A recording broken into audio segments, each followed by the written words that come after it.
Well, last vlog for the day, Italy versus Brazil. So, again, dikit yung laban, ano? Pero kung makikita natin na itong Italy, nalamangan ng Brazil, and pero humabol itong Italy at hindi na bumitaw sa lamang. Kung may maganda mang nagawa yung Brazil, humabol sila para dumikit. Pero hindi nila nagawang bawiin yung lamang sa Italy.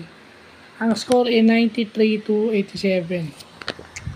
So, ilan lang ang lamang nun? Bali, 6. Diba? Dalawang 3-point shots lang yung lamang nung Italy kung tutuusin. Kasi nung fourth quarter, yung 50-50 balls na nung later part of the game, yung mga loose ball, napupunta sa Team Italia. So, yun na nga yun. Yun na naman yung makikita natin na pwedeng mangyari sa Gilas. Di ba? Kasi Brazil yung kalaban, so natural, didikit yun. didikit yung Brazil. Pero pag Gilas yun, sana dumikit, sana. Kasi ano yun usually pag ganun, tambak tambak yung kalaban pag ganun kaganda yung laro ng Italy. So, yun lang po.